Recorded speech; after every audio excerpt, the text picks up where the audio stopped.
If your job at a healthcare facility includes disinfecting against viruses, you know prevention is the best medicine, and maintaining healthy spaces starts with a healthy cleaning routine. Grainger's world-class supply chain helps ensure you have the quality products you need when you need them, from disinfectants and cleaning supplies to personal protective equipment, so you can help deliver a clean bill of health. Call 1-800-GRAINGER, click Grainger.com, or just stop by. Grainger, for the ones who get it done. Hello listeners, and welcome to this week's episode of The Cult Vault. Happy New Year to you all. I wish you all the happiness and health as we navigate 2022. And we are starting off the podcast strong with a special interview with author Zack Bonney. Before we jump in, I want to remind you all of the upcoming event CrimeCon happening in London in June this year. You can get 10% off tickets today by using the word cult at the checkout. Come along and let's catch up. Come and meet your favourite podcasters, learn forensic skills, sit down to panel talks by private investigators, and get involved in the true crime community. Also, I have just launched the first annual Ally Awards. We often celebrate loved ones on this show who have helped us through difficult times, and you can now thank them and recognise their efforts by nominating them for the Ally Awards. To enter, simply tell me a short story of this person helping you via my website, cultvaultpodcast.com. I will also add the link to the episode description. Entry closes at the end of March, and the winner will be awarded with a personalised glass trophy. Now, this month's monthly memoir giveaway features both books written by Zack Bonney, a deeply personal and insightful look at his experiences at CEDU and Rocky Mountain Academy, two notable names within the troubled teen industry. For a chance to win a copy of Zack's books, simply follow, like and comment on my social media posts over January. But for now, here is activist Zack Bonney. So hi, Zack, and thank you so much for joining us on the show today. I am really looking forward to chatting with you today because I have read your work. It was one of the first books I read when I first started the podcast, and I am excited to learn more about your personal processes. So would you like to start by introducing yourself to the listeners? Sure. Well, thank you for inviting me to be on here. I've heard a few episodes, and I think even a few colleagues in common you've spoken with. My name is Zack Bonney. I'm the writer of two books about CEDU and Rocky Mountain Academy. And I've been kind of knee deep in the advocacy work ever since the books started to drop. And it's been a really long process. And it really kind of changed my whole trajectory in life, actually. The writing was one force. And then the decision to publish and all of the decisions that came afterwards has been life altering. It's really been a whole change to my life. So yeah, we can talk a little bit about that.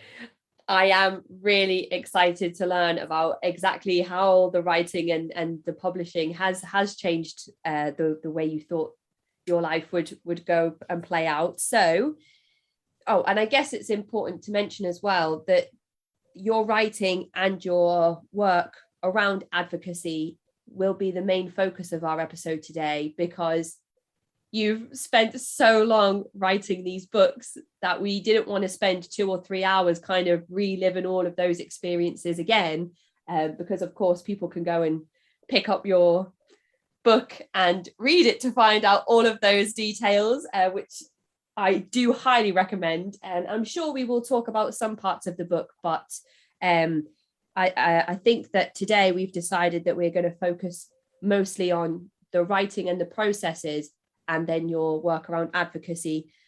And that is really exciting for me. So can you just tell the listeners what years you attended CEDU? Sure. So I went to the Rocky Mountain Academy campus, which is in northern Idaho, very close to the Canadian border in the Panhandle. I went there in July of 1988. And I graduated the program. I was there for almost exactly 2.5 years, I think 3 days less of 30 months.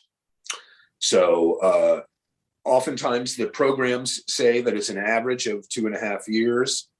But actually there were some kids that were held back for longer. So that's not true. The average amount is actually longer than they portrayed it to parents. And I think it's just another one of the many things that I was like, gotta poke a hole in that. Mm-hmm. So I was there, and let's see, the Rocky Mountain Academy campus opened, I think, in 1982 or 3.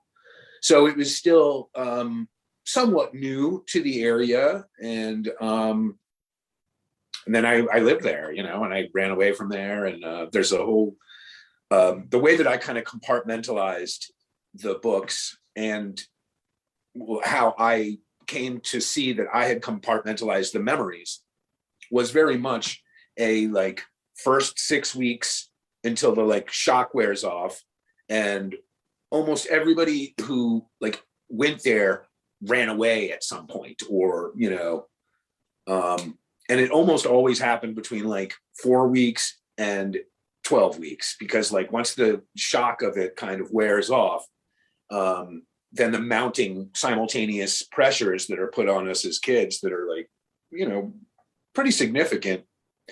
It was almost like predictable that that's when somebody was going to take off from the campus and try to find, hit the escape valve. So, I was sent to a different program as kind of a punishment for running away from Rocky Mountain Academy. And that's in the second half of the first book. And to me, it's really about how the brain processed all of this new information.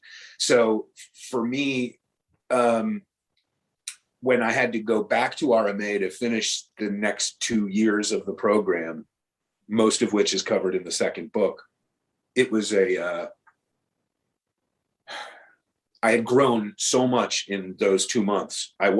Even though I was still 14, I felt different. Like something about my life had changed. And that was kind of important, because in order to kind of process all of the things that the program wanted us to, I was in lockstep with them at that point, because I had been like broken down. I think I read I haven't personally read the second book, Overwritten, which you have also published, which we can talk about also a bit later. But I have read a few reviews that have described the book and the feeling that you get from reading the book. And I've read the synopsis that says, like, in the second book, you had decided that you were going to conform immediately to the program in the way that the staff expected you to behave, in the way that they expected you to be. And I at 14, like, I can't even remember how I was at 14, and I don't think I understood much of anything. I think you know everything and understand everything when you're that young, but really thinking back to it now, and in my previous job, I was working with 6 to 18 year olds, and I think about the 12, 13, 14 year olds that I was working with, and they just the same, feel like they have the weight of the world on their shoulders without really realizing what that means, or how much their life will change and how much they will develop personally from the ages of just 14 to 20. So when you mentioned there about being 14 and trying to work through all of these things and learn things and understand the program in the way that the staff wanted you to understand the program, I can't even comprehend how difficult that must be to go through that process on a personal, isolated level as well, I imagine, because you are trying to work through all of this on your own, away from family and friends and things that are familiar. Yeah, and the real knuckleball is trying to unlearn those things later on in life. That's the real screwball here, is that all of this, like, we spent years dwelling on our feelings, like dwelling on them in a negative manner, like where you were just like obsessed with yourself and how you felt, and does this person like me and why not? And instead of it just being like an internal dialogue, we did this outward to group, in group therapies, sessions called RAPs. And so, later on in life, when you're 17 and 18 and you're around people who hadn't been in that experience, it's really hard to reintegrate back into society afterwards, actually. So all these things that I was learning and that all of the other peers that I had there were learning turned out to not be really a very marketable and useful skill in the real world. And in fact, quite to the detriment. You would open yourself up to be vulnerable, expecting other people to do so. And that's not, as we know, the way the world actually works. So, and the truth is, in just talking about it, we're not really ratcheting down on why that's such a big deal. And I think one of the things that I was trying to do with the books, although I didn't really have, again, the boiled down version that I can say now, which is, taking these simultaneously occurring pressures by the school environment, by being dumped somewhere by your parents, it created a whole new modality for the individual. And so trying to write from the point of view where I can describe all of these simultaneously compounding pressures was something I didn't realize that that's what I was doing until speaking with a researcher named Marcus Chatfield afterwards and reading some of his work. And I thought it was so fascinating because he was in the Scared Straight program at the same time that I was in CEDU, the exact time period. Wow. And very, very different programs. And that's another thing that, it becomes really uncomfortable to talk about all of these different programs and how much I've learned since, because, and this is going to sting some of your listeners perhaps, it's hard to quantify abuse. And, and even the wordage that you use in describing the places, like, child psychological maltreatment. That's nice, and it distances the program from us a little bit. It doesn't mention the word abuse. It's child psychological maltreatment, and it's undeniable that we went through that. But certainly there's emotional abuse. There's ritual abuse. There's all of these terms that kind of come in. But the realization that our program wasn't the worst. There was worse places you could be sent. There was, but that's not to detract from some of the real harms that existed in the CEDU model. The longevity was a real big tool. I mean, to be somewhere for 2.5 years as 14 just sounds like forever. And it felt like forever. And it was oftentimes really torturous at first. And then over the course of time, you become institutionalized and you kind of get used to it, and you're kind of granted new freedoms and privileges, and it makes the time go by a little bit faster. So I understand that the manufactured environment that these places create is a really important conversation piece too. I think the way you've described the mounting severity of the program, sort of after the first 4 to 6 weeks, when you mentioned the shock wearing off, and then the eventual institutionalization that happens with each. Well, I don't want to speak for everybody, but with some of the residents of these, I think residents is the word that CEDU. You could say detainees. Detainees, yeah. I did have somebody email me a very long time ago and tell me that some of the wording that I used was incorrect when talking about people that had attended CEDU. So I just want to make sure that I'm not upsetting anyone, but I think residents was the word that was recommended to me. So residents. Well, I'm sure you are, and there's no way around it. I one of the things I kind of wanted to make a disclaimer too, which is, there's going to be a percentage of people who don't agree with me, and that think the program was really good, and they don't want to look at the Stockholm syndrome or their psychological, how they dealt with the program as part of the force that made them believe that, Mm-hmm. there's going to be some. And another thing is that when I was writing the books, there wasn't the Paris Hilton out there. It was kind of a vacuum, and I didn't know how many people were going to poo-poo what I had to say or tell me to shut up or that I was exaggerating or lying. And so I do feel like I helped, there was a door that was slightly ajar with many people who were advocates who'd come before and a few lawsuits. And I think I helped push the door open a little bit more. And then some of the real work in the last few years by Paris Hilton and Breaking Code of Silence movement really just smashed that door wide open now. So I do feel some responsibility and pride for that. Yeah, absolutely. Absolutely. I think it's like you said there about seeing the opportunity to be at the forefront of change and taking that opportunity and using it. And it kind of reminds me of the Me Too movement, where one or two people came forward, which I imagine must have been so incredibly scary. And it makes me also think of things like NXIVM, when the first 2 or 3 people start to come forward, and to be those people, it must be scary. You're putting your work out there, you've put your memoir out there, you're making yourself extremely vulnerable to be one of the first people to say, like, actually, do you know what, this program didn't work for me, and it's kind of had a really negative impact on my life since. And to be one of those people that then makes the snowball effect happen.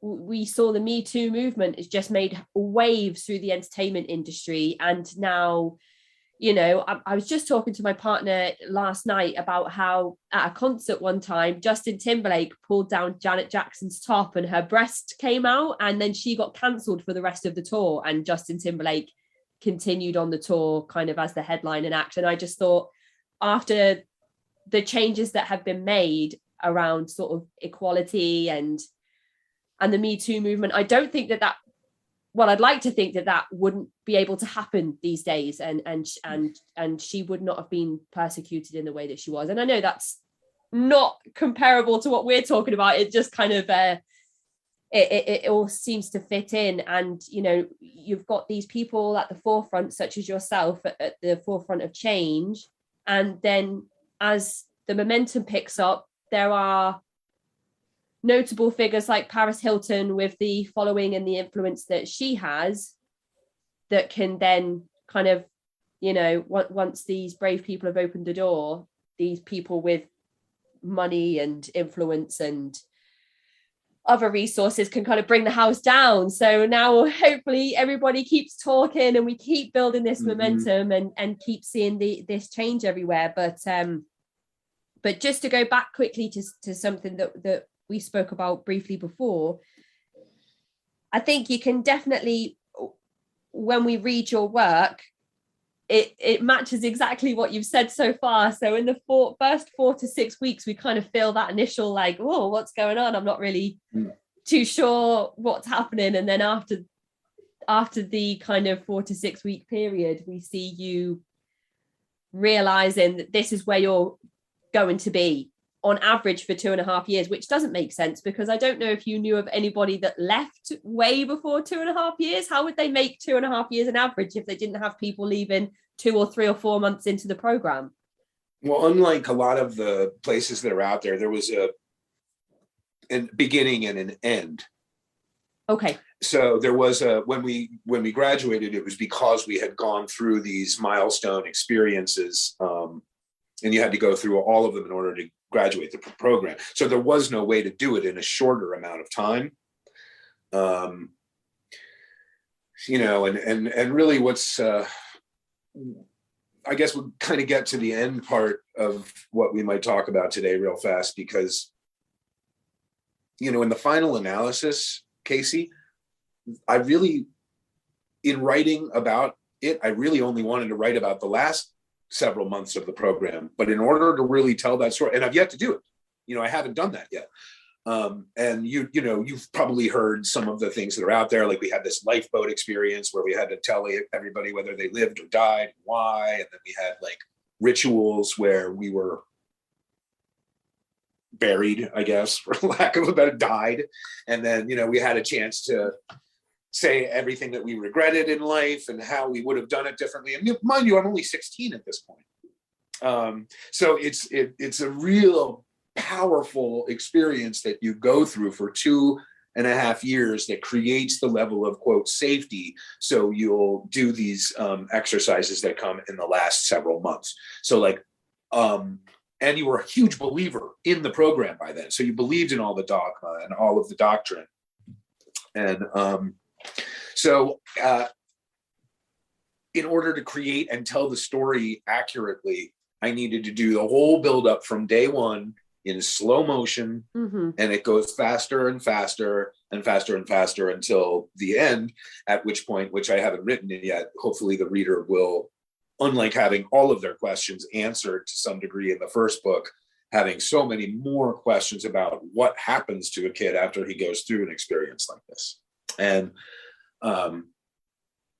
writing is hard. So after writing the second book and publishing it, I didn't do any PR for it, and I hardly made any social media posts. And in fact, I've been borderline allergic to staring at a computer screen because I spent so long just waking up in the morning. You were going to ask me about the process, knocking back some coffee. And, I would be writing 2 hours before the sun came up. And then I would sit there until hours after the sun went down.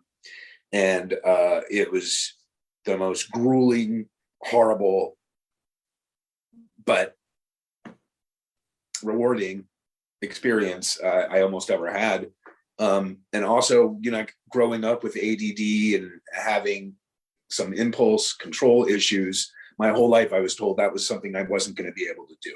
I don't have the organizational capability to write out chapter by chapter and organize your thoughts so another person can get into it and read it interestingly. These were all things that were not in my skill set. And so it was all the much more rewarding when it came close enough to start deciding how can I publish this. And another thing is I might not have ever taken the time to do so if I hadn't suffered a traumatic brain injury and I was struck by a car. I wouldn't have had the time and money to actually do the writing process. So for all you people out there who have an artist in your life, it's not bullshit. They need support. They need you to show up when it's time to show up, and maybe even give them a couple of bucks or whatever. It's just can't be understated how important art is and how shafted artists get. Just little things like little pick-me-ups help when you're kind of losing momentum or losing inspiration or find yourself procrastinating a lot, and somebody comes along and says can I read a small section? They're like, I really liked what you've done with this part. And you're like, do you know what? I just needed a little bit of positive reinforcement, and now I'll get back onto it and carry on. Yeah. But even editing one of these episodes is quite tiring because I didn't have any audio editing experience before starting the podcast. I mean, this will be episode 140, and I would still argue that I don't really have any podcast editing experience. But just one episode takes it out of me. So to write a whole book, then to go through it up-teen number of times to edit the passages to add things in. I imagine you lay in bed at night, probably to this day, thinking of things that may have been interesting to include in the first and second books, respectively. Yes. I do want. So here lies the rub, which is it takes a village to do this. It's not a solitary act. The writing is, but everything that comes after that is not. And I must call out my editor, and Carly. She, first of all, just really read what I wrote. And that iteration has changed so much because of what she brought to the editing process, and asking me the really difficult questions like, what did you mean when you said this? And let's unpack this thought a little bit, and putting the work back on me to improve it. And her really bringing me to the task of going through, as you said, every single word inside of every sentence, inside of every paragraph, on every page, in every chapter, to make sure that it tells the story, making it easier for the reader. And she brought out the best in me. And so I'm still very appreciative of that, because the books wouldn't have turned out as well without her. And she really heard my vision that I had, like all of the, I've had so many people comment positively with the bits from my parents or the bits from the school. Yes. So in between the chapters, and sometimes within the chapters, we have these interstitial bits which give the reader more of the story that isn't just from young Zack's point of view. Mm-hmm. And so that was something I had in mind. And so I had all of this huge bibliography of things that had to do with coercive cults and institutionalized persuasion and former court cases that had been heard. And she really dug in and saw what I wanted to bring. So I can't tell you what it's like to have that kind of collaboration with somebody. So she really extracted the best she could from me. And then just a few months afterwards, it was all of a sudden like, oh, now you've got to knock out a second book, because I did this fundraising campaign. And so like I had to produce a book that the first one took me about 9 years. Oh my goodness. And then the second one took me 2 from beginning to end. And I'm really proud of it, because that's where I guess I really became a writer, and that's why I'm not doing it right now. I took a long break after that. Well, the next one might only take you 6 months. Could do. I mean, the editing is still going to be whatever the amount of time is to write it, add twice for the editing. That's what I've learned.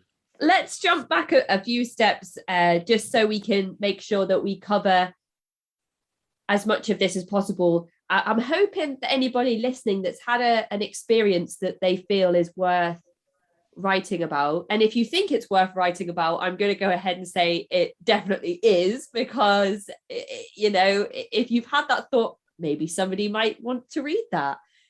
The chances are that there is somebody out there, or a few people, or a many few people, who would definitely love to read your work. So I'm hoping that this conversation with Zack today can encourage you to pick up a pen or open your laptop or get a piece of chalk and a rock or however it is you're thinking about doing it, and get started. So why did you initially decide to write a book? You mentioned there that you had the accident with the head trauma injury.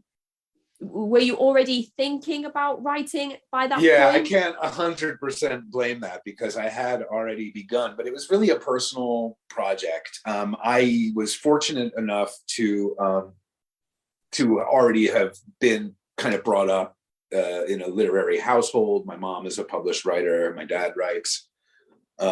So there was already a kind of skill there.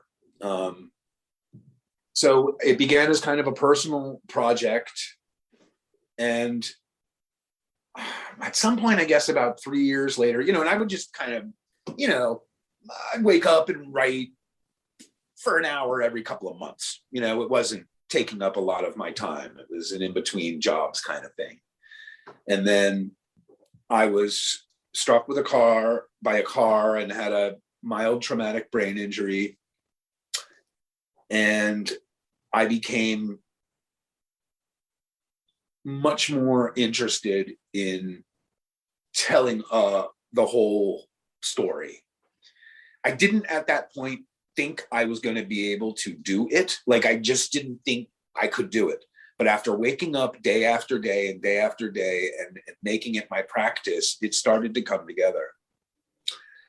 And then in 2014, I got it about as good as I could without other people. And I didn't have friends, I didn't have a lot of friends, and I wasn't in touch with anybody who I'd gone to the program with or anything like that. I was in touch with a couple of advocates, such as Liam Sheff. He had gone to the CEDU California campus, and a few people on Fornits.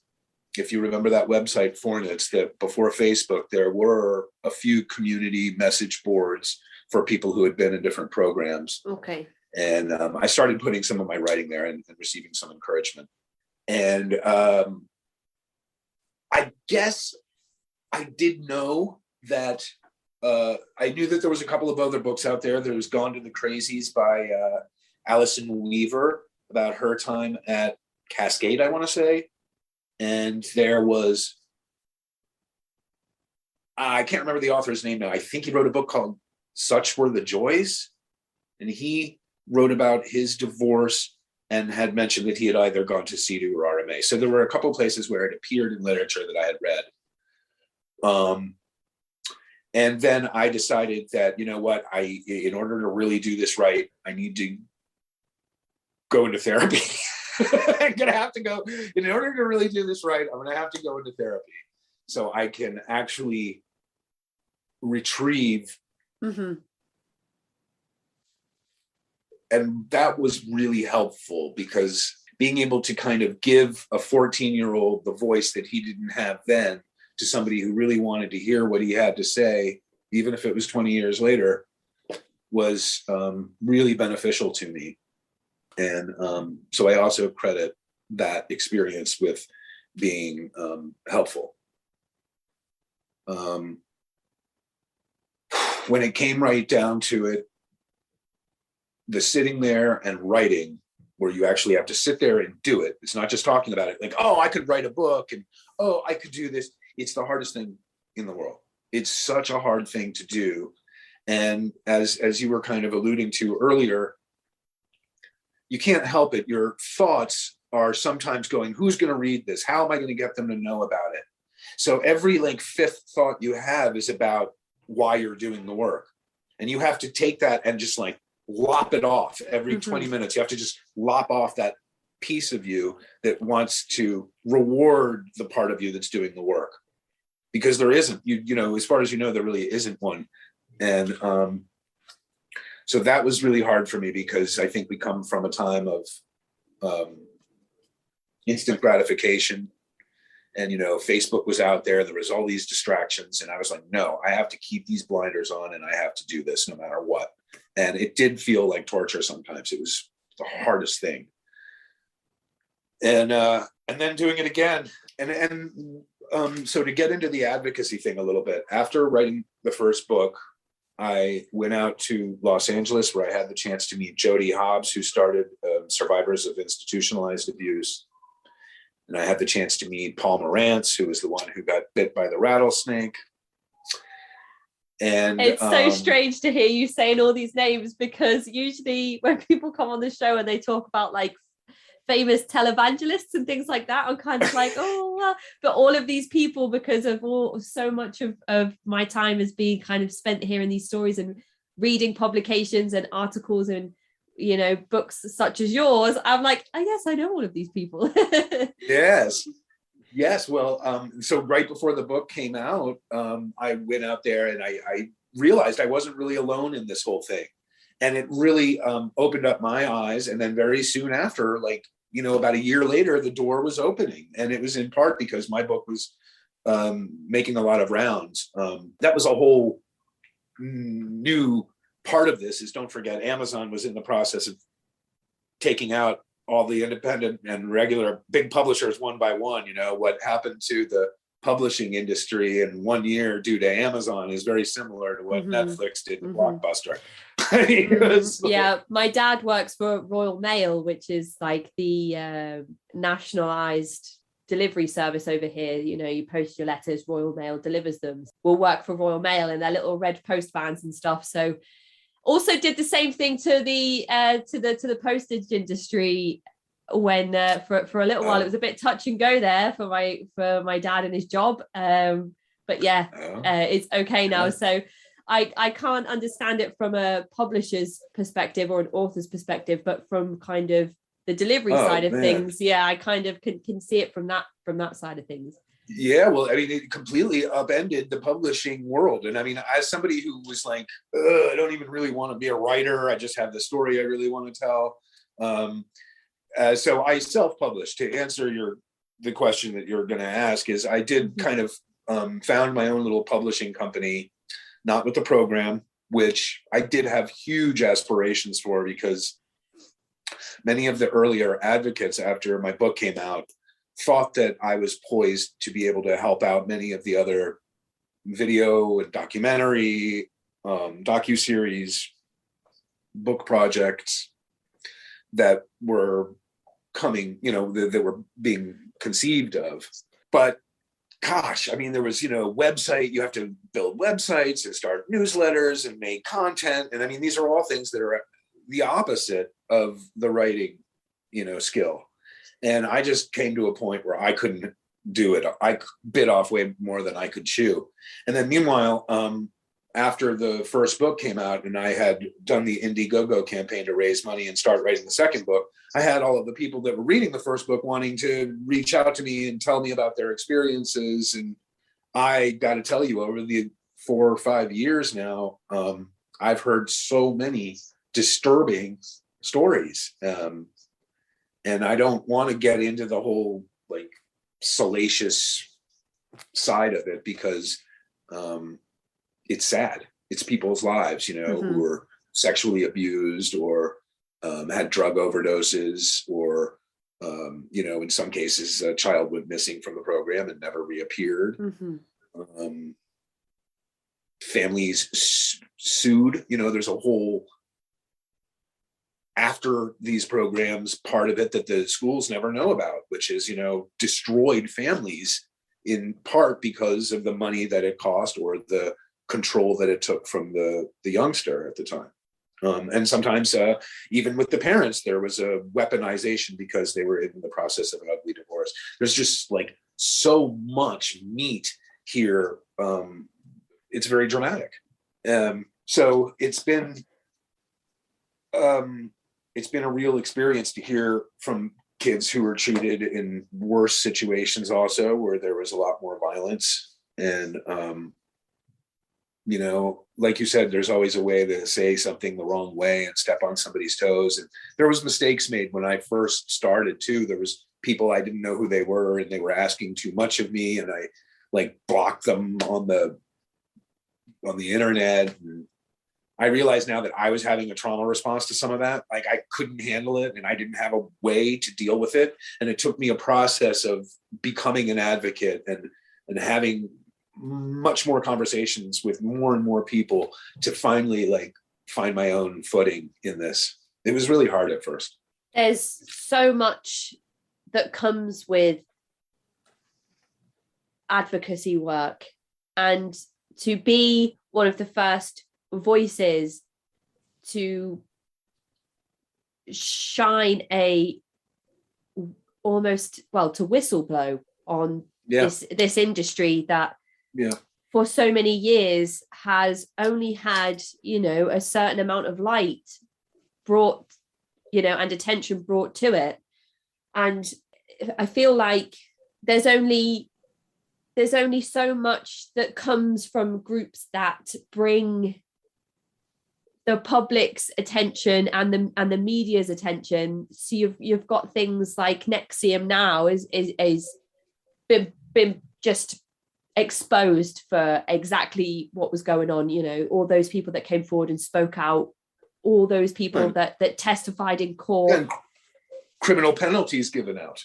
Absolutely. It's a big deal. And you've got examples of that, and then obviously we can't talk about these programs without referencing Synanon. So when you talk about Synanon, again, it's one of those examples of people would say, oh, those people with the shaved heads, oh, did you read the news article about this, the rattlesnake? And once people start once people start taking part in criminal activities where the law become involved and the media pick up on it, that seems to be when there is change and when there is awareness brought to certain things. So for a little while, from what I can gather around news articles and stuff, there was a lot around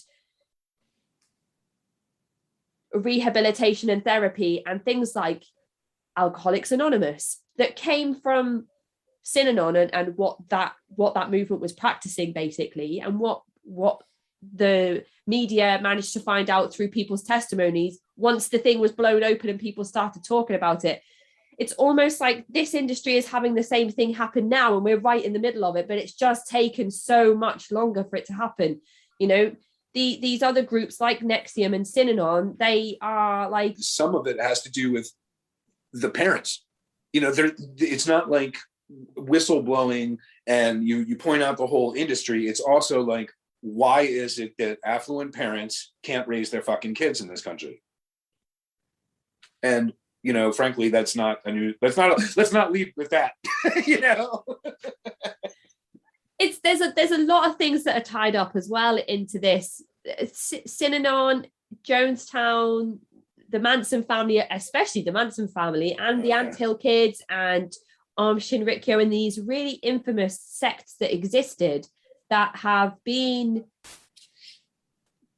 through the justice system because of crimes committed.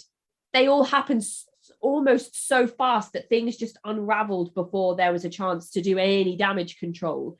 But this industry has been around since the 60s, 70s. I was doing some research into enthusiastic sobriety, and that goes like way, way, way back. It's almost like we're in the middle of the unraveling now, but it's taken so much longer for it to happen. Well, let's look at it from an anthropological standpoint, actually, because I do think now it does, you know, elements of this do exist in other places, but this is kind of an American phenomenon where you can send off your kid to be more compliant. And there is some history here, of course. The Native American re-education camps and schools were some of the first that we know of that were engaging in a kind of technology of thought reform. And it was also spiritual reform because they were Christianizing these kids also. Now, I'm not a historian. I haven't studied this period, but I know that there's other researchers who have. But it does show you that there's a history here of gaining compliance through isolating the child from his regular unit. And it's powerful. We know that this is powerful because the military engages very conscientiously in the same pattern, which is we're going to become the new parent and the new brotherhood, and there's rewards that you get for this. And this is you know, really interesting because you know what you're going to get. You know you're going to struggle. You know you're going to have peak experiences, but you also know you're going to have these friendships for the rest of your life. And that's one of the things that I really resent about the programs is they tried to convince us the same thing, but they didn't. They created lifelong enemies sometimes. A lot of people do have lifelong friends, don't get me wrong, but you know, you could have had that in any other experience. It wasn't, you know, the trauma bonding is a separate thing. It's like a separate thing that has to be talked about and studied. And I also wanted to mention Monica Lewinsky as a whistleblower and how powerful a woman she's turned out to be, where even, you know, when it happened back then with Bill Clinton and everything, I was just like, you know, one of the people telling the jokes and considering her a floozy too. And so it took her 7 or 8 years to pull herself up and then start to write articles, and now seeing what a victim she was. And I just, you know, anytime I have the chance to point out how courageous and incredible a person she is, I feel like it's worthwhile to do. So I just wanted to put that in there as far as the Me Too movement. I don't know if you saw this, just a couple of months ago, he acknowledged it sort of publicly. I thought so myself, and I wondered if there would be any more that came from that, because we know that a lot of these programs have had government endorsements over the years. There's been a lot to do with the Reagans around certain programs and things. And that was going to be another point that I was going to make as well. I wonder if the unraveling of this particular industry has taken so long because it has so many institutions attached to it. You've got big pharma with the encouragement of medicating or over medicating children, as young as 8, 9, 10, and in these programs that medication continues, or the medication is changed, or there's a combination of things that children are put on to try and air quotes manage their behavior or make them more compliant, whichever way you want to look at it, or whatever kind of experience that you've had. But you've also got psychologists and therapists who are recommending these programs, and then you've also got court systems who are putting court orders out for children to attend these programs and or go to juvenile detention, and then you've got the evangelical movement in America, which is really pushing things like Teen Challenge that come across with the religious aspect and have the Christian teachings attached to the therapeutic side of things, and then there's also the government endorsements, which we mentioned, and the big manipulation of families, not just the manipulation of the residents in the program. So there's so many different tangents and so many different institutions that have benefited off of the back of this abuse of children, that maybe that's another reason why this has taken so long and why it's such an uphill battle for all of these advocates and yourself as well to make this change. And that maybe that's why it's taken so long. And I can think of 2 or 3 other some legal considerations for you to kind of put in the back burner there, which is, when you are a child, when do you cease to be a child and get to be legally an adult? And, this is in flux a little bit because the parents, even the right to hit your kid with a switch, these are bringing up a lot of really important conversations that I think, even though it seems like they're not the same conversation, it's very much the same conversation. As that researcher, Marcus Chatfield, and I have spoken so much through the years, one of the reasons that we feel like this hasn't gotten the attention that it should is because it's a bit like pointing out that the emperor wears no clothes.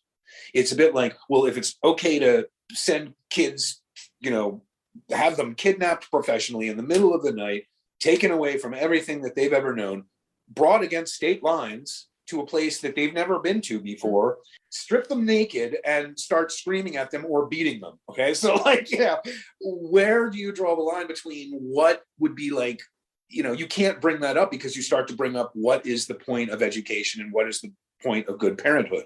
So it's like, as soon as you start to poke holes in the authority structure, you start to point holes in the entire educational structure. And I think that's one of the reasons that people don't want to go too near this traditionally. And I'm talking about the media here. And you also have very powerful forces when you begin to make the differentiation between these privately paid programs and kids that are wards or burdens of the state, to use their term. Yeah. And so the funding and again, if you go back and really kind of look at it from a historical perspective, there were exposés about straight. There were exposés about the kids of New Jersey and kids of El Paso programs. There were even about CEDU in California in the 70s. So there does seem to be an effort here to bring it into the light and then let it go away again. And I just hope that we've reached the end of that cycle. Now you must know about what our Oregon senator, I think she is, her name's Gelser. She's passed a whole comprehensive group of statutes, I guess, in Oregon that limit these programs. And they're very concise. She has a very good understanding of the coercive nature of these programs. And I think she's going to be our big hero here. She has a really great understanding of this. and she has the ear of Washington to get it to hopefully pass. Because traditionally when they do these laws, they lose steam as they travel east, and especially through the South. This is another thing that we've mentioned on the show as well. English law is English law. It doesn't change from one city to the next. But with America, states are so different. One state might not be able to have certain programs and boarding schools because of legislation that's in place, but then 2 miles down the road across state lines, that state has different rules and laws, which means that a program that's been shut down here can reopen there, just under a different name or whatever. And we talked about this quite a bit on the show, and how that's also problematic, and hopefully there can be some unity across the reform that seems to be happening as we speak. And with the media attention that you mentioned before, there is more and more coming out now. You mentioned the SIA, who I follow on Instagram, so I see the posts that they are sharing all the time. But it seems to be more indie papers or smaller platforms that will comment on these programs more often than the others. And again, it comes back to those endorsements that certain media outlets, the big giants, will have with certain members of government. And again, it comes back to what you mentioned before about, once you start to look at it closely enough, you realize that it's all linked together, and too many big companies and institutions are benefiting from the money that comes from one person attending one of these programs for upwards of 2.5 years, which is I don't know how anybody can exist in that space for that amount of time. Well, there's other practical considerations too, which are there's not a lot of archive footage. So if a production company that's owned by NBC, because they've screwed up so bad with their Matt Lauers and their Weinsteins, that they actually wanted to tell this story, and I from what I understand, maybe they do. It's also, what would the viewer get?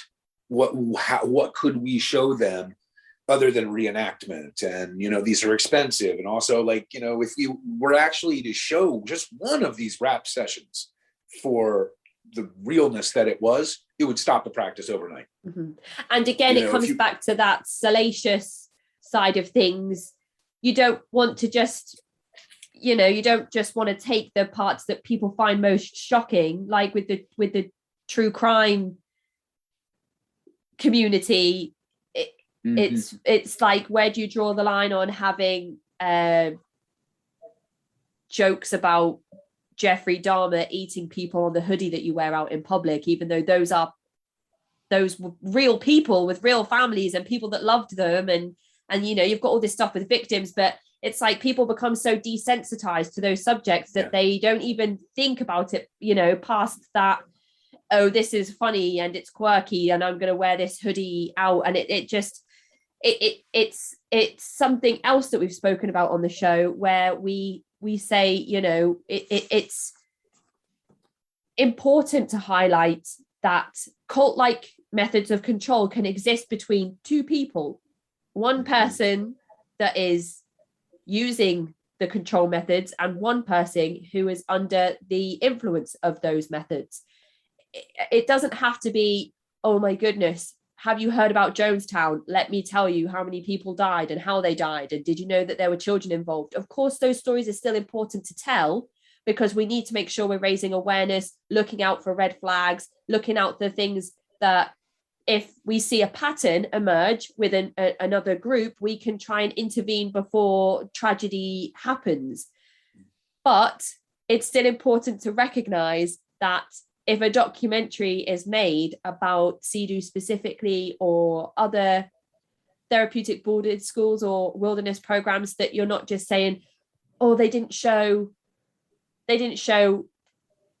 all this horrible stuff that I've heard about in people's testimonies, because if that's all people want to see, then it's not doing the job of telling people's stories, personal stories. I'm doing that thing where I can't formulate my thoughts, but I kind of hope that I've got myself across. It's still important to highlight the practices that happened in CEDU and other programs like it, but they shouldn't be the center of what is discussed if people are only looking to get the salacious side of things, because like you've mentioned before, and like Andrew, who I've spoken to, whose episode comes out in a few weeks but will have been released by the time this episode comes out, he is looking for helping people to adapt when they come out of these programs and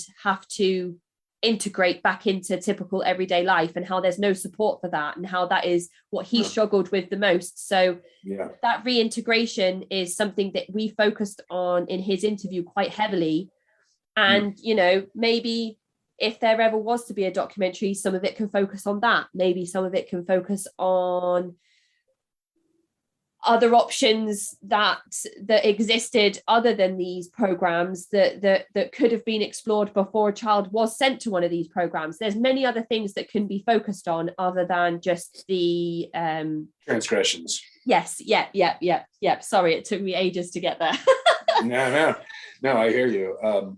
I think that's what's missing. And I've been speaking with a couple of people about specifically that, because when you look at how it is to reintegrate, because I was like, I totally believed in the program.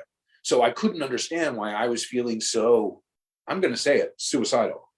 About 6 or 8 months after I got out of the program, I felt like there was nowhere I fit in. And I didn't, know what I was going to do. And I had done all this changing, but my parents hadn't done any changing. And it was really one of the lowest points in my life, actually. And at the same token, it might well be where I started to reintegrate a former sense of self that had been lost. I don't know. I mean, I haven't really uncovered too much of that in my therapeutic sessions, but there are similarities between people who are in all of these different programs, react to things, because there's an umbrella that we were all kind of in the same, we had a stasis, whatever the abusive, neglectful situation was before we went to the program, then whatever the program was usually compounded most of those issues and told you that was enlightenment, so that when you got out, you were actually just as screwed up, but you thought you weren't. And I'll give you a few examples. When I got out, I couldn't take a joke. I couldn't fucking tell when a friend was like messing with me, because I had been fucked with in this situation for so long that my brain reacted to criticism the same way that it dealt with heavy, everyday joshing, that everyday just banter between kids. Another thing, when I got out, the way that kids interact in the real world, we were told that was a big game. So we were always telling people that they were playing games and that they wanted attention, or that girls were playing attention games, and like just things that like you wouldn't be very popular either. And then you have the whole flip-aroo, which is, after having your adolescence taken from you, you engage in extended adolescence. So you increase your risk, you increase the amount of drug experimentation or sexual experimentation. So a lot of kids get out of there, and now they're young adults. And depending on what that support network was like at home, one slip up could make a guy wind up in jail, or, addicted to something really serious. And so all of the many attritions, kids who've died by suicide or drug overdose or wound up in jail and had really rough lives afterwards. That's another part of this that is unstudied. It's unspoken of. Mm-hmm. And I think it's important to, because we had our psyches really scrambled. It wasn't like, nobody was getting out unscathed. Let me put it that way. Even the people who feel positively about the program now would have to admit that nobody got out unscathed. Do you think that what you've just spoken about there is where the influence for the title of your book came from? Because you've just said, that people from the program end up dead, insane, or in jail, which is the title of your memoir. Book one, anyway.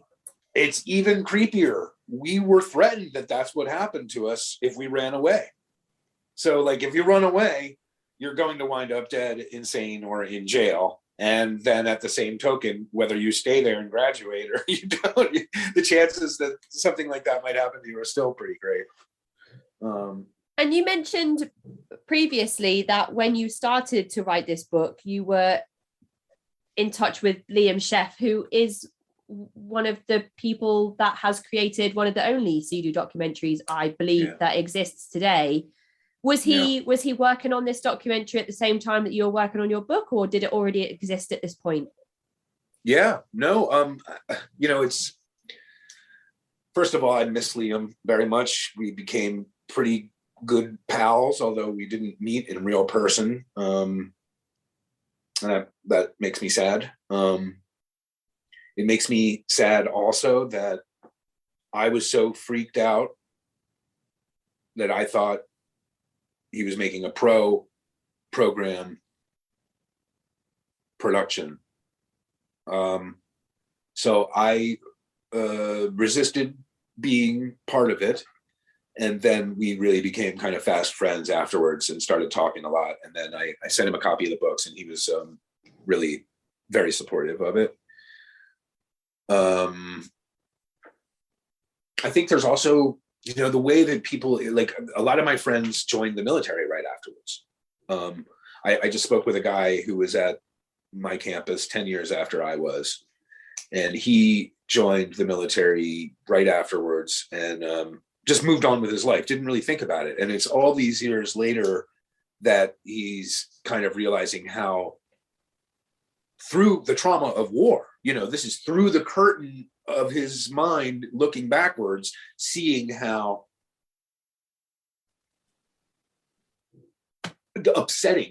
unsettled his life was actually. And that, going to war actually made it seem like it was going to straighten things out, and it's really interesting for me to hear some of those perspectives. One of my closest little brothers also joined the Air Force right afterwards. When you say little brothers, you mean a little brother in the Sea-Doo program? Yeah. Not a real brother biologically. No, my little brother in the program, who was actually like a year and a half older than me. It's always funny to like talk about that, because I had I was really young when I got there. And so a lot of my younger brothers who I had like authority over were actually like a year and a half older than me.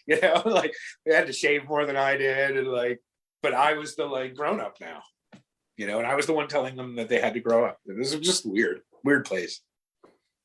I wonder how difficult you found the writing process when you spoke about how difficult it was to understand when somebody was joking, or to take criticism, and to apply all of those things to writing a book, a memoir, no less, of your life, your personal experiences. It's not a work of fiction where you're making things up and you've created a universe and a landscape and characters with, strange names and purple skin or whatever it is that your fiction work might consist of.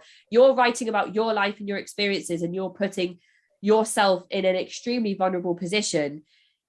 And you're going to therapy as well. So you've been through therapy, in air quotes, which is why you're writing the book in the first place. But in order to write the book, you've gone back to therapy, which you said was then a positive experience. So I imagine that all of those things together during the writing process must have been quite confusing to like disentangle. Yeah, it was actually, but that's what it was like at 14. because, to be put into a situation where now it's all about you and how you made people feel, and how, you've made life so bad for your parents that they've had to spend all this money to have you taken away. And we just took the onus of everything that was wrong with the world or wrong with school or wrong with us, and magnified it into ourselves. So, and then we're told that this is therapeutic. And not only that, but this is the method for the next 2.5 years. This is what your life is going to look like. And so, yes, it was. And yet I feel like it kind of helped the writing, because I didn't second guess it. I really tried to write the books from a 14-year-old's point of view. Okay, here's my book report on Rocky Mountain Academy. And by the time you get to the second book, you can sense that this kid is starting to grow up, but he's growing up with these kind of false ideals in the background. So everything is now gauged against the program. The parents are just they're gone. They're not even part of the equation most of the time. And that was true. I went to these extreme lengths to be likable to people who I hated. The staff, I was doing everything I could to impress them, every intellectual trick, every tear I could shed, anytime I could get their attention, and the fawning, it was living within those circumstances and becoming a person that I was not. And I desperately sought that attention from people that I now wouldn't, and that's been part of it. And then I also wanted to write it because I knew that there were all these programs out there that were still engaging in it. And it's hard to put a pinpoint on what coercive therapy feels like. And you want to make the adult happy. So you want to do whatever they want you to. And just remembering that, that inconsistency. And I also wanted to point out the hypocrisy of this nation, that this kind of thing can exist. It's so un-American. It's so bizarre to go to a place where they engage in thought reform. And then, just because it's got Nancy Reagan's thumbs up on it, that must mean brainwashing is okay. So I wanted to draw a parallel to that too. I've just had the thought while you were saying that as well, that it's so, especially when you think about America over here, we think of patriotism, which is why I'm really looking forward to having a few episodes on ex-military members who are going to talk about their experiences with thought reform and basic training and hazing and all of that, which I think links very closely to some of the stuff we're talking about, and makes me think of cult hopping when you spoke about people who have finished the program and gone straight into the army and thought nothing of it, kind of brings that to mind as well. A sense of normalcy almost after being in the program for so many years and continuing on to something that feels familiar, perhaps when you go into the forces, from things that people have spoken to me about anyway. I've never been in the forces myself or in a troubled teen program, so I can't speak from personal experiences. But what you said there about a nation of hypocrisy, it's all about free speech, and it's all about having a sense of freedom. It's the land of the free. America is the land of the free. And then you will absolutely autonomy of bodies and voices. And then you're going to send children to these programs where they are completely censored and thrown into a structure that they must be extremely conform. They must conform. Otherwise there's punishment, and there are things taken away from them. So there is no autonomy in that space whatsoever. So very interesting that you mentioned hypocrisy, and then America, the land of the free, the land of the free, within these within the subject of therapeutic boarding schools. Well, and it must be said, to go back to what we were talking about earlier, you put on the anthropological hat for a minute and be like, well, what does society do with people who don't quite conform? And we have, thousands of years of human evolutionary history to look at how that works. And, again, we turn to the Native American thing, like, you would get to be a certain age. There's a rite of passage, just like in Judaism, just like in Christianity, just like in every culture, where there's the time where you stop being a warden of the state, a burden of the tribe or whatever, and you become an individual. And, that wasn't, you didn't have to do it. It was like one of those things where if you weren't ready, then you did it at 16. You didn't have to do it right at 14, It was like, that's how you became part of the community. And in our system, where the troubled teen industry is concerned, you get ripped away from the community that's telling you that you're not conforming well enough. And then you're put into another system where you must conform, but that society doesn't conform to the rest of the society standards. So it's fucking weird, right? I had never even considered it that way before, but yeah, that is really difficult to wrap your mind around. Yeah.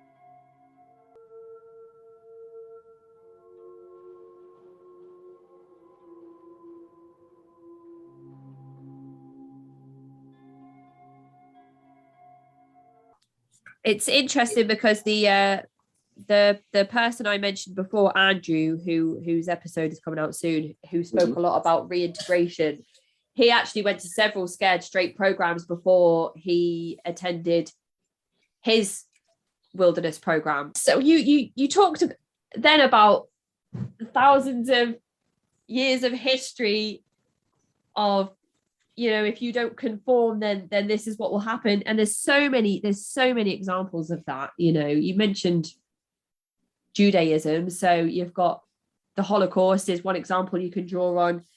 There's things like the witch trials. Women are kind of thinking about how they can be independent and how they can be different, and that conformity then leads to being burned alive. Yeah, absolutely. Being burned alive on a stake. So there's hundreds of different examples of this that we can draw on. You asked me about the illustrator, and I got his permission to speak with you a little bit. So Jonathan was a girl when I knew him at Rocky Mountain Academy. Okay. And now he has male pattern baldness and a goatee, which I think is funny. But he was exploited there in a way that you might not consider. And I mentioned this, I think, in the second book, because if you were a really good singer, then, you would go and sing for the parents, when the parents came. And Jonathan was a really good illustrator. Like, he was always able to draw really well. When she was a student at RMA, she was often the one who had to draw, like a poster that would go up over the campus, or she drew the scrolls that we got after these prophetes. And he mentioned to me when I got ready to write the second book that was something that he was really pissed off about, that his art was exploited. Like, they took our skills and exploited them for their own use, so that we didn't even want to use them later, in a way. And also then almost in a way making you compliant to the manipulation of the parents and the visitors by putting on a front that everything within the program was doing exactly what it said it would do for the residents, when actually, Jonathan probably didn't want to take part in those illustrations whatsoever, but because of the coercion, right, and because of the rules, and because of the punishments that came with the rule breaking, didn't really have a choice if he wanted to, retain some sort of comfort. And more importantly, that Sidhu was engaging in rudimentary versions of anti-gay conversion therapy. We talk a lot on the show about the LGBTQIA plus community. And when you mentioned Jonathan at the start, I didn't know if you were going to talk a little bit about how his experience may have differed from others, because he must have felt extremely oppressed within a program like Sidhu, where he probably felt scared to speak truthfully, or if he did speak truthfully, would then be in a very precarious situation because of being honest about that truth. Right. And it must be said, I mean, nobody left unscathed, but some people were bullied more than others. And I feel like, having to wear really flowery, girly dresses when you're questioning that side of you would be really confusing. And I just remember her experience there quite a bit. So it gave me some semblance of pride, I guess, to be able to ask him to do these illustrations. And he did such an incredible job. And I'm so pleased. That was definitely going to be one of the questions on the list, was, to talk a little bit about the illustrator, how you approached the illustrator and asked them to be involved in the project. Was it a discussion that did you know of Jonathan's skill set and approach him? Gosh, I'm trying to remember now. That's such a good question. I think when it came down to putting those interstitial bits in, that the realization that some sort of visual aids would be really nice, because I didn't want to just put like pictures of me as a kid there or something. I didn't want to do that. So thinking about what those illustrations would be, and here's how the conversation went now. I do remember I asked him to do illustrations, and then a week later he was like, so what, do you know what you want? And I'm like, no. He's like, I think you're going to do animals. And I'm like, no, I don't like that. And he goes, yes, you do. So it was one of those things where I was just like, okay, well, you've got the text, you can make it work. And sure enough, he really nailed it with these things. So he had a real good vision, and more importantly, he got to tell his story in conjunction with mine, which was cool, because I got a twofer, if you want to call it that, somebody to corroborate my testimony at the same time. Yeah, I've got the book here in front of me, and I'm just looking at the first animal that appears, and it's a very stylized and unique set of illustrations. So Jonathan definitely has a style. And the front cover, again, it just the contrast of the black and white really sticks out. He did all that. Great. It's great. And that's why I wanted to kind of just mention that collaboration, because the artwork really gives another level to the work. The books feel lovely as well, don't they? The books feel like really nice thick pages. I will tell you, it was probably one of the best moments of my life to hold the first paperback when it came. It was like a magical experience. Like a lot of the time you don't want to see your name or your image or hear your voice or something like that. This was different. It wasn't like a narcissistic, selfish. It was like, I've done something to the very end, and I've done it the best that I can do. And that meant so much to me. I think that's why, and even why I'm agreeing to talk to you, and what I got from the entire experience was such an accomplishment. And we're kind of weaving in and out of subject matters.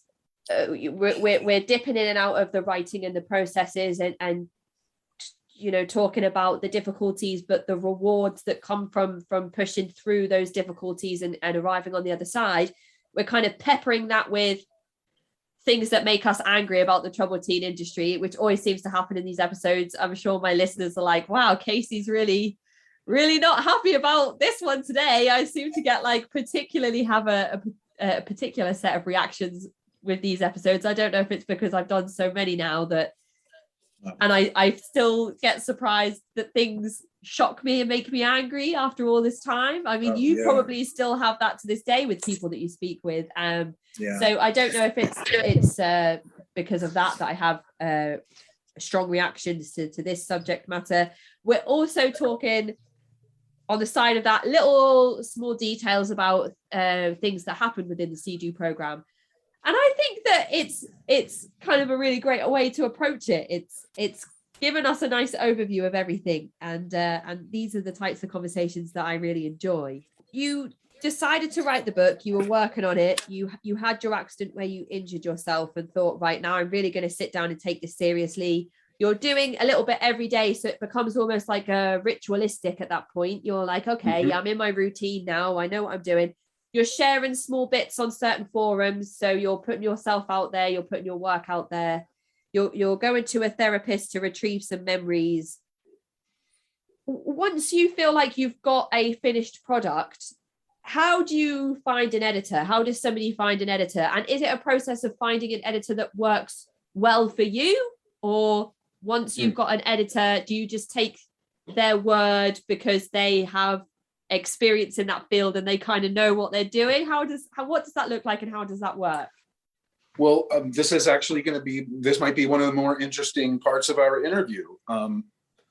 When I was first beginning this and people were like, what are you writing about? Oh, what do you do? Oh, right now I'm writing. Oh, what are you writing about? I'd say pig fucking. So it's like, it ends the conversation and then I don't have to say anything else. But in all seriousness though, I would, for people who were really interested, I would say, well, there's 3 books that you could check out if you wanted to understand this. One of them is Snapping, America's Sudden Personality Change or something like that. But it's about the kind of new age post-psychiatric movement that allowed the 60s to have all of these new religious movements. And I would tell them that's one book, and then Cults in Our Midst and Robert J. Lifton's books, so that they could understand I think they're the 9 points of brainwashing. And imagine my surprise when I then realized that there was one book that encompassed all 3 of those, which was Marcus's book, Institutionalized Persuasion. And to find out that he wrote that as an undergrad project just made it all the much more impressive to me. So realizing that there was more about this world that I was writing about than I knew was a really big point, because I did feel really alone out there, and like there wasn't anything like it. And how to then tell the story without exaggerating or just like blaming. That was something that I went back over and read that book so many times, because I didn't want to just say the program is bad. It's bad. It hurts people. I wanted it to be like, well, here's how it was done. And here's what every day felt like. And then you can draw the conclusions on whether that's therapeutic or not. And that's exactly here, in the preface that you've written, that's exactly what you say. You're very upfront about the intentions of the book and what lies, within its pages, when you say, beyond that, I cannot possibly understand or explain the intentions of a place like CDU. I can describe a small bit of what it was like to be a kid there, although any description only hints at the helplessness I felt at first. So, you're very open about what people can expect. You can't read the book and be like, oh, that's why CDU existed, because you've already told us that nobody really knows what the true intentions are or were when the programs were initially set up. But look, I've been highlighting. How does that make you feel to find that your book? I don't know if that makes you feel like uncomfortable or no. There's so many bits. It makes me so proud, because I wrote it to be a tool. I mean, this is the other part, is only people who are readers are going to actually be able to use the tool. And people don't have time for reading books these days. And, so I can only reach the people I could reach. I couldn't do anything else. I mean, they created a model by which we needed more of the program in order to feel confident. So, we were dependent on the program.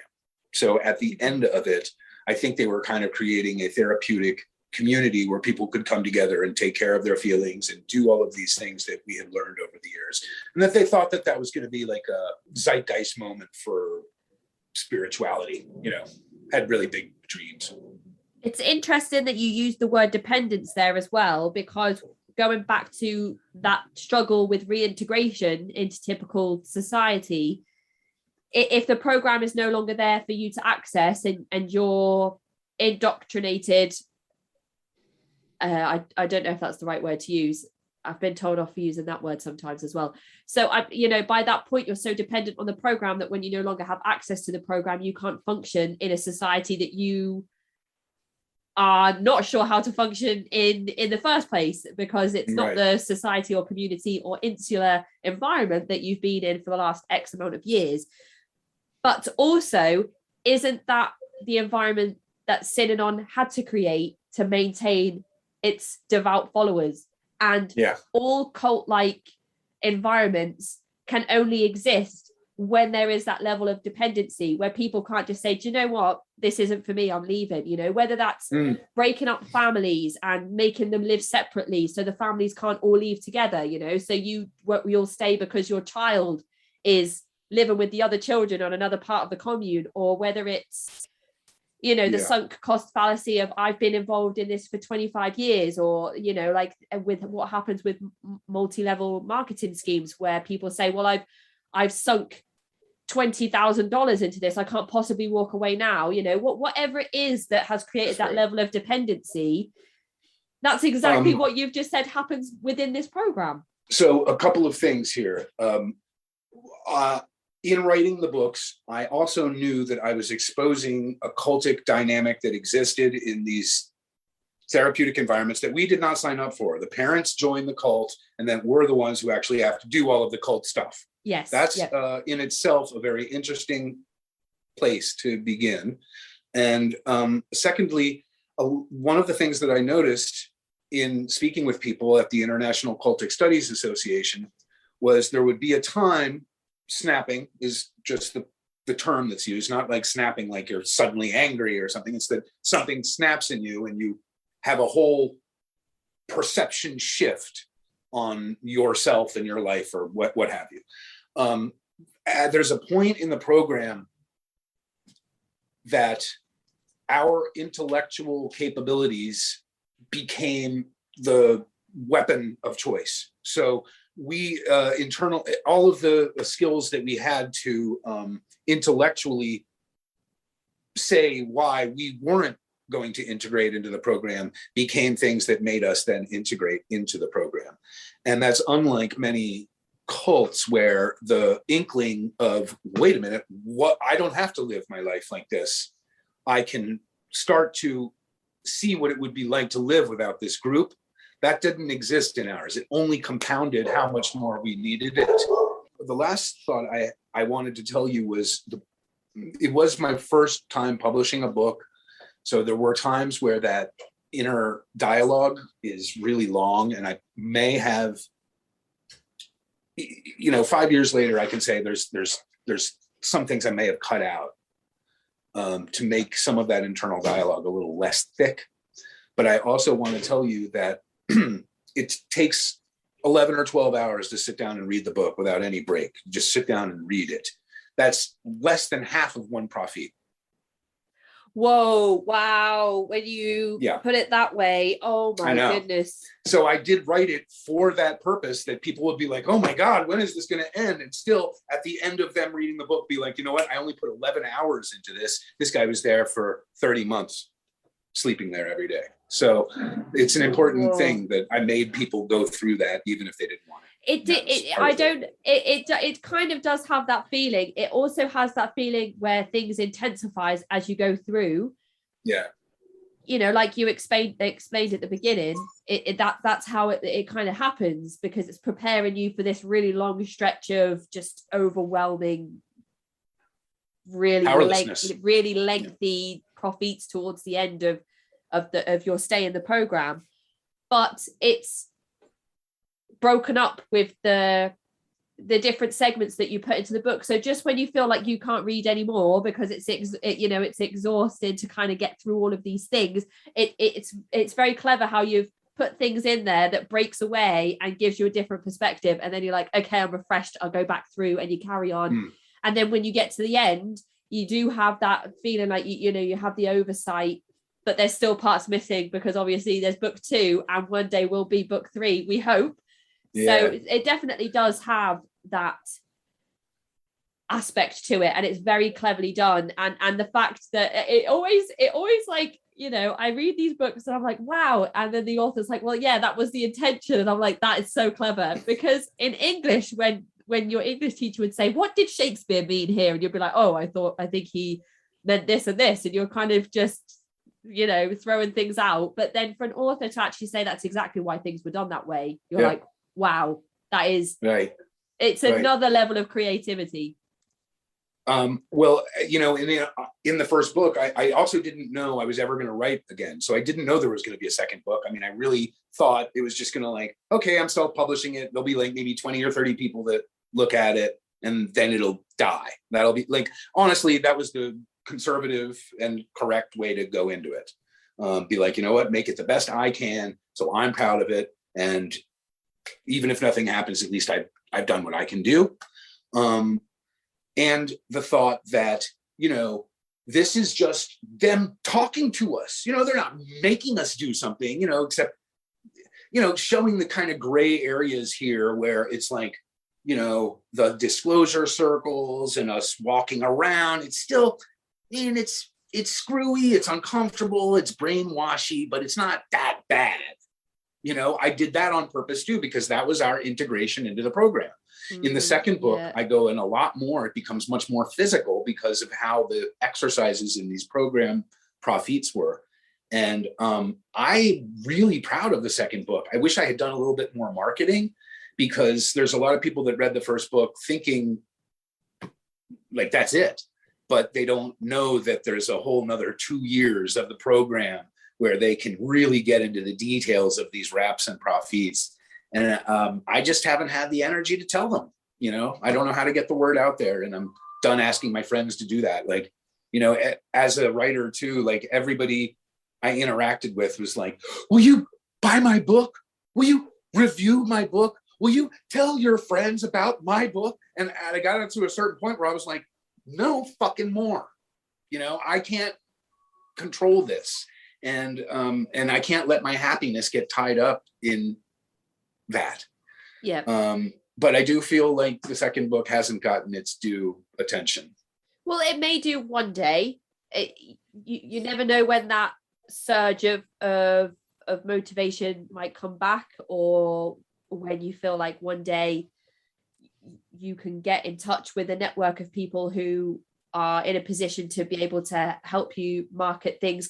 Social media and things change all the time. I really struggle with social media, so I have absolutely no words of wisdom or advice whatsoever. But this episode is one way that we can get the word out there, so hopefully it will have the desired effect. And things work in this day and age. There's never just one of anything. There's always a sequel. There's always a part 2. There's always a next Friday, there'll be a new episode. Everything works in series now. So it's almost in keeping with the way that Netflix works and Amazon Prime and even YouTube, the way that all of that instant gratification that we spoke about before, the way that it works is that you don't get everything in one go. You get it bit by bit. So the fact that this first book has turned into almost a series is in keeping with the way that we consume media in this day and age.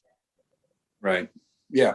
And I mean, I don't mean to say, I mean, I'm really fortunate because people are getting it. I mean, people do buy it and people do read it.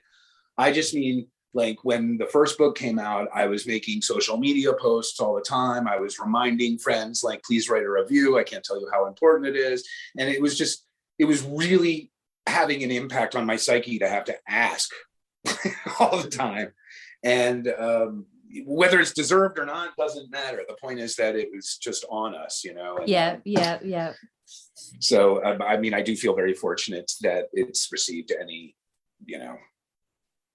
recognition at all. And more importantly, there are a lot of documentarians and filmmakers that are really starting to look at this now. And I mean, it's always been a hot subject that people wanted to cover, but I don't think it's been done correctly as of yet. So I'm really looking forward to see what happens. I really do hope that there is more media presence as well. I think that would be fantastic. And I just want to reiterate that earlier when I mentioned that we could really benefit from more coverage and documentary footage around this subject, I don't want to detract from anybody's trauma or abuse by saying that certain things shouldn't be focused on. I really want to make a point that that's not what I was trying to say whatsoever. It's extremely important that those things are explored. Just the whole thing needs to be explored from start to finish without focusing too much on just certain parts of it. So I really just wanted to make a point about that, even though people might come back to me and say, well, that's what you do, because I still am shocked by every single program seems to have some type of cavity search of 12-year-olds included in their program, which just absolutely disgusts me every time I hear it. So, people are going to say, well, you focus on that part of every program. So I don't know. I just wanted to make a point of saying that. But one thing I did want to ask you, which is another part that I have highlighted in the book, which again is from the preface that you wrote. This series may interest students of persuasive coercion, undue influence, and tactics used by cults or fringe religious groups to induct new members and retain existing ones. And then that paragraph goes on to talk about breaking down natural mental defense mechanisms and personal autonomy in young people, and talks a lot about coercive control. I wonder, when was it that you started to link CEDU and other programs to cult-like methods of control, programs of undue influence, and kind of tie that as an intrinsic theme to your book, Dead, Insane, or in Jail? Wow, that's a great question. Wow, that's a really good question. Well, let me say first that I have had opportunities that not every other graduate has had. I had a very good support network from my parents too.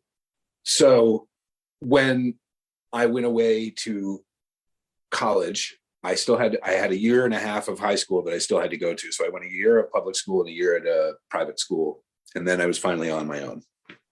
And fortunately, I went to Bard College, which is known for really helping people become independent thinkers. And their motto was a place to think. And I took full advantage of that. For the next 2 years, I studied the rise of totalitarianism and under in the Weimar Republic and the rise of Nazism. And I think that clicked something in me.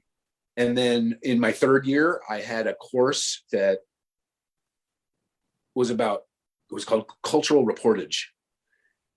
And we had to read an article that was by George Orwell about his boarding school days. And I think that guy who I mentioned earlier, who wrote his book, Such Were the Days, or such, the George Orwell piece is called Such Were the Joys. And he's writing about his time in English boarding schools where, you're hazed and you hate everybody, but at the same time, it gives you your sense of self. And I was reading this at 18 or 19 in college and trying to write an essay about what my experience was at RMA. And so it was 12 years later that I started writing the book, but that's how long it was gestating inside of me, that I knew I'd gone through something that wasn't right. I know I'd gone through something that was totally homophobic. It was kind of like, had weird racial undertones. It was the smushing is kind of questionable as well, in terms of like the age gap between the adults and the residents as well. Yes, and in fact, I've had a few conversations with graduates about how it affects the sex life. There's so much interesting psychology to be unturned here, which can create fetishisms and SM. There's a lot of psychological turmoil that went on in those years, and finding a healthy way to deal with it. I'll give you my one example for me. And it actually is very apropos for reasons that I can't mention to you right now. But I became a certified women's crisis counselor and rape counselor in college.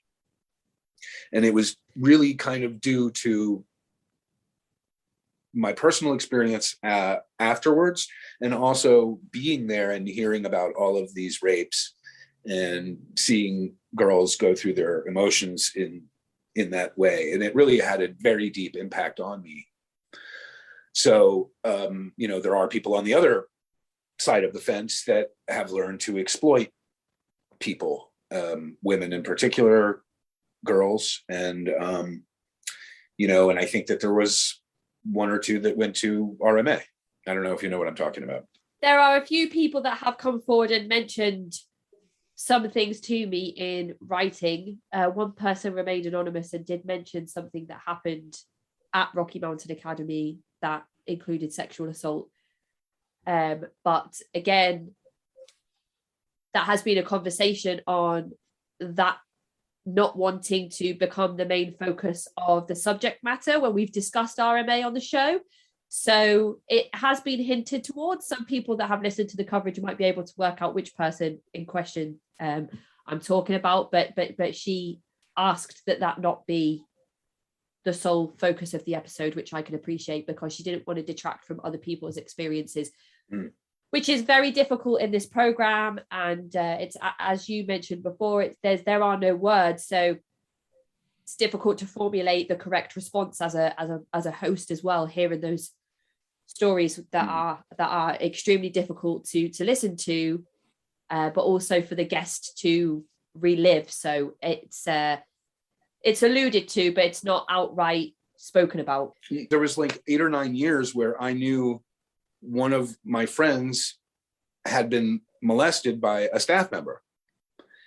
And then I had other friends of mine when I was writing the books who would, without knowing this allegation, would say like, this particular staff was a good staff. And how hard it was for me to be in the middle and be like, no, he fucking wasn't. He wasn't a good staff. And the fact that you still have Stockholm syndrome is really on you. But not being able to say what I knew. And so that has been another piece of this as an advocate, which is to know that there's all of these deep psychological rooted issues that create the bonds between the counselors that we had there. So much so that I felt weird about publishing the book, and I felt like I was like dragging out parents' secrets or something like that. But at the end of the day, I changed everybody's name and I decided that this had to be done. And so it's been very validating to have some of those students come back to me and go, oh my God, I didn't know.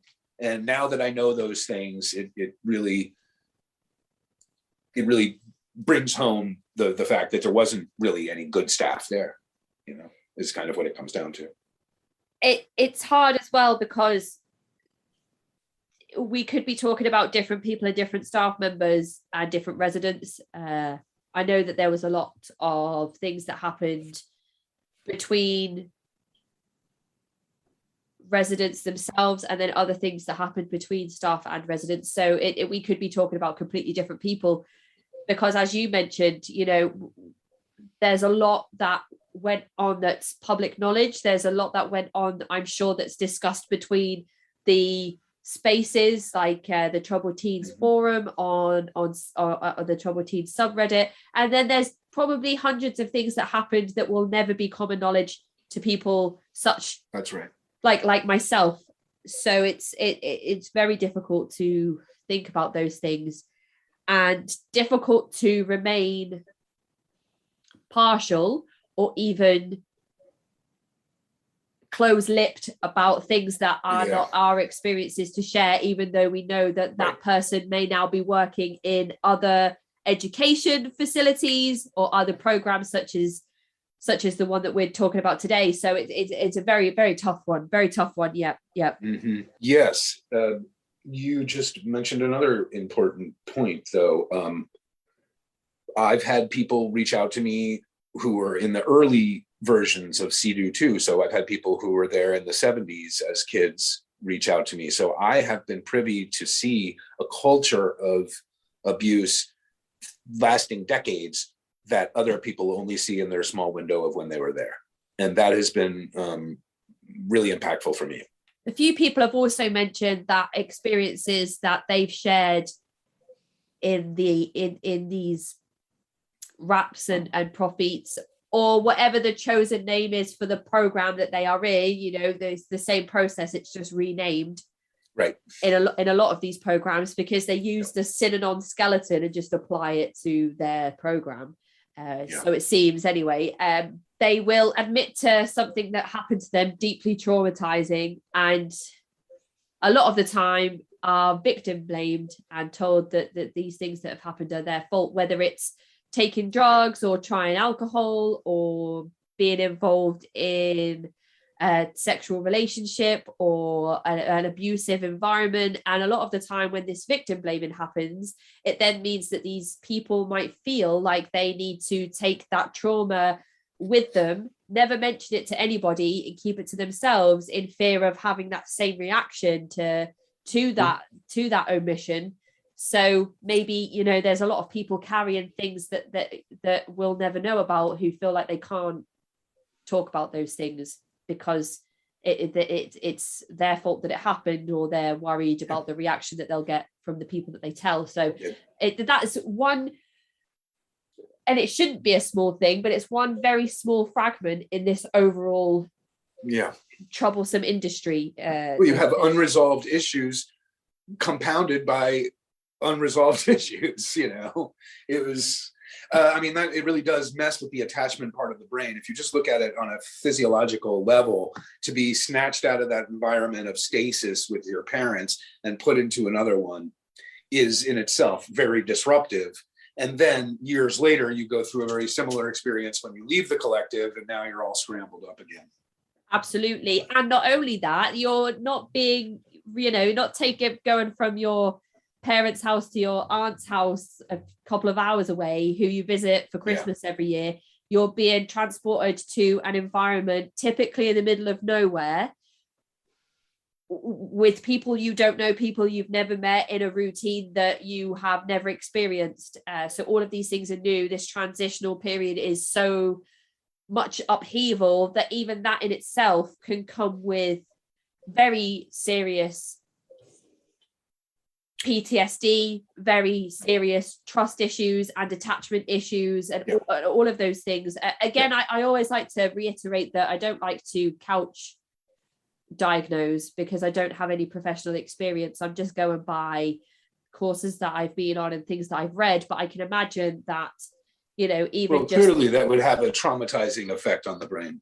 Just going from your typical everyday environment to something completely unknown, surrounded by unfamiliar people, must be very peer scary. Policing, it's some of the hallmarks of how you can gauge if there is something afoul, and that is kids policing other kids, kids ratting on each other, and they're the ones that run the program really, and they're also the ones that dish out the punishments. We can't have Lord of the Flies, and that's, we had a lot of that activity there.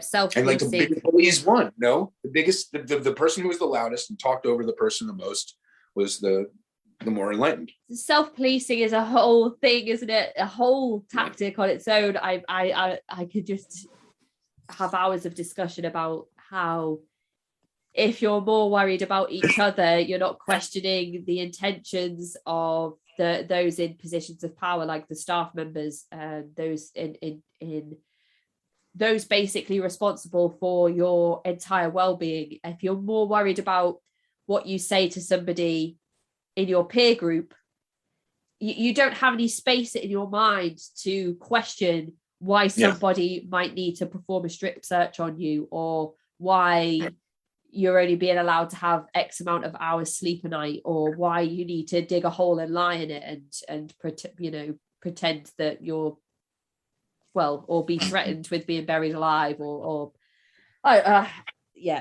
so you talked about being self-published. How does somebody go about becoming self-published, to that process? What does that look like? If somebody's got a piece of work in mind, if somebody's completed a piece of work, how would they then go through the motions of getting it out there to the wider public?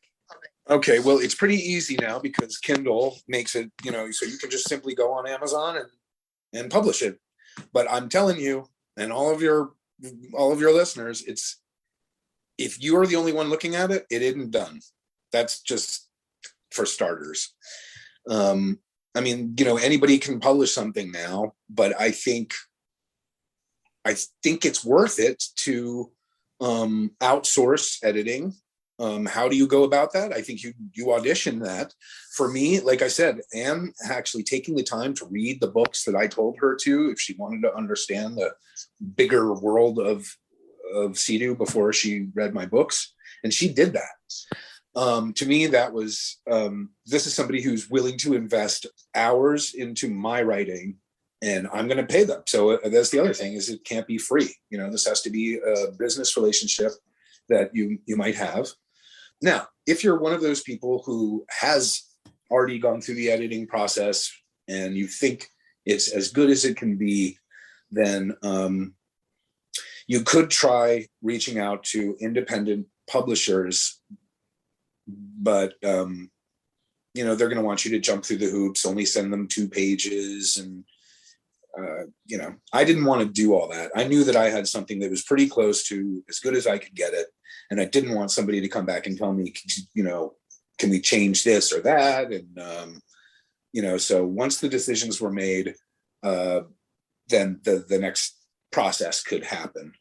And it's kind of easy in a way to just get the ISBN number, the Library of Congress registered, and then upload it, and then you're done. But that's really just the basics. If you want people to know about it, then you need to have a little campaign first and make a newsletter and have subscribers, or at least a good social media following.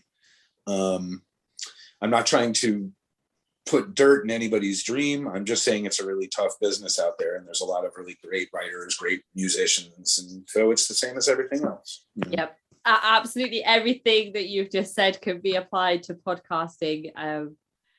Absolutely, all of it. I remember reading a post on the r/podcasting subreddit that said something like, if 90% of my podcast is me doing social media posts and trying to raise awareness of my podcast, then I don't want to be a podcaster.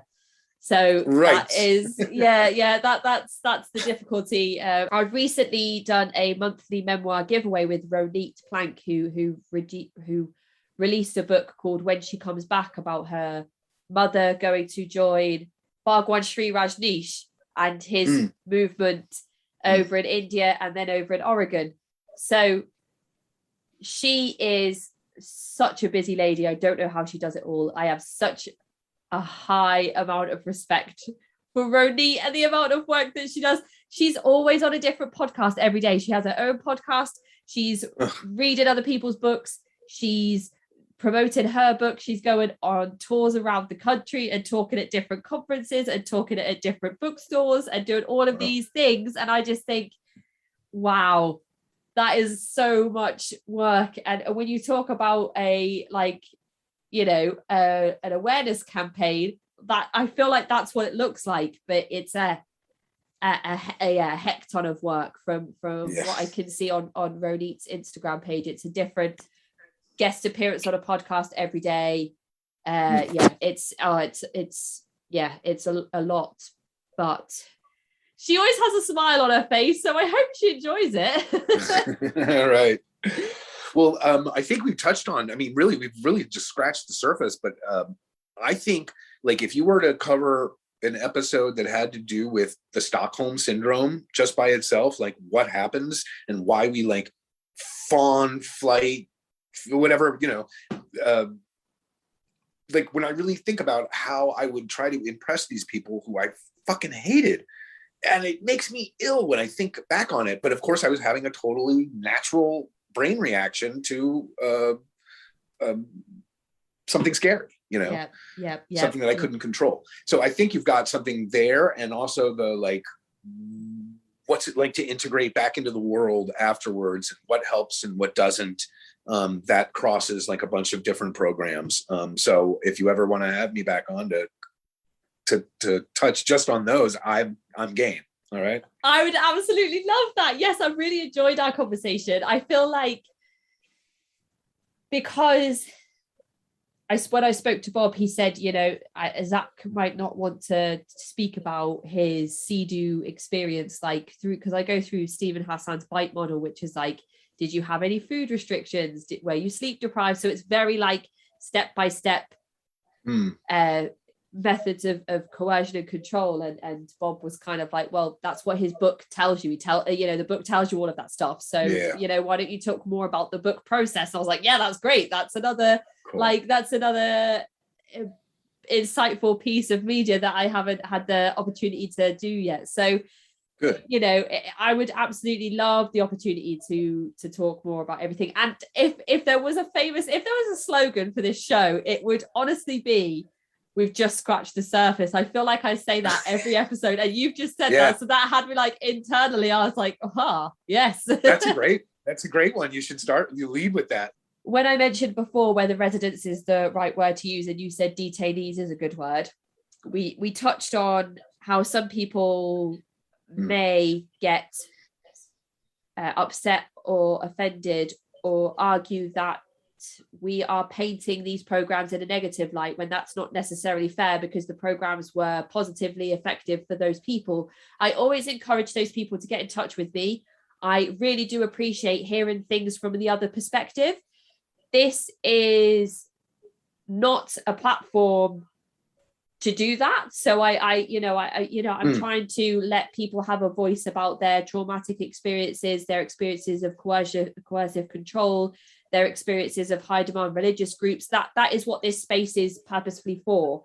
Just because of just because that's the case, it doesn't mean I don't want to hear from people that do want to express the other side of their story. And I always like to say that, when we talk about different congregations and religious movements and Christian sects, that just because one particular church building has problematic people in positions of power, that doesn't necessarily mean that entire religious movement is problematic in itself, although a lot of the time I would argue that it is.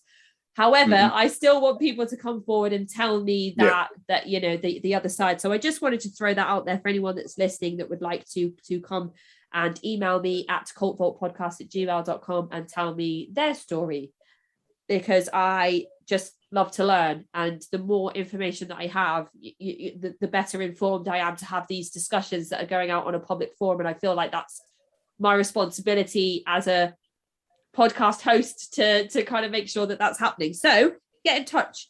But I did want to let people know where they can find your books, where they can find your work. And also, I understand that you do have a Patreon with various tiers, and some of it includes some of Jonathan's illustrations, if I'm not mistaken. Oh, that's right. Yes. You could have the original for just a little bit of financial assistance. You can find me at Patreon /Zack DIJ, like Zack Dead Insane or in jail. You can also go to deadinsane.com and either sign up for the newsletter or just drop me a line. And of course, you can find the books at Amazon, or if you want, just reach out to me and I'd love to send a few. That's fantastic. It's very exciting that I've been able to sit down and have this conversation with you today. And because we haven't focused on your or we haven't focused too much on your personal story. We've focused a lot on the political side. It's given me a platform to get some of my anger out. So I really appreciate that as well. And I am looking forward to going out to get the second book, to read that. Perhaps when I do the monthly giveaway in January, which will now be running as we speak, I can include part 1 and part 2 of the book, if that is something that people would like. And also, I do feature Zack's book on one of my Patreon tiers. So if you subscribe to my Patreon, I think it's the top tier, so it's like $20 a month, you will receive a copy of Zack's book that I will post to you. And then also 10% of every $100 that you pledge through Patreon, or 10% of your lifetime pledge, will go to Breaking Code Silence, which is the non-profit organization that is helping to make waves as we talk about kind of reform around the troubled teen industry. So it's benefiting my podcast, it's benefiting Zack with getting his work out there, and it's also benefiting Breaking Code Silence. So if anybody would be interested in signing up, you can do that. If not, you can enter into the monthly memoir giveaway at Cult Vault Pod. All you have to do is like, follow, and comment on any of my social media posts across January for a chance to win one of 3 copies of Zack Bonnie's memoir, Dead, Insane, or in Jail. So thank you so much for joining me today, Zack. I'm definitely going to be in touch to hit you up for a second interview. Okay. Where we can go through and talk about some more, what's the right word, narrowed, some more specific things around the industry and difficulties in certain areas, and how we can navigate those difficulties, and perhaps the best tools for people to overcome any of those experiences that they've had. So I really, really appreciate your time. Anybody that wants to go and read Zack's work, Dead, Insane, or in Jail, a See-Do memoir by Zack Bonnie, I highly recommend it. One of the first memoirs that I read around coercion and cultic control. It's full of highlighted passages of things that I've thought were important to remember. So definitely go and grab yourself a copy if you haven't. And we will speak to you soon, Zack. So enjoy the rest of your day. Thank you so much. Thank you. You have a good one. Nice Take talking care. to you, JC. Bye. Bye. That is the end of this week's episode. If you'd like to get in touch, you can email me at cultvaultpodcast@gmail.com or follow me on Twitter and Instagram at cultvaultpod. I'm your speaker, Casey, and this has been the Cult Vault.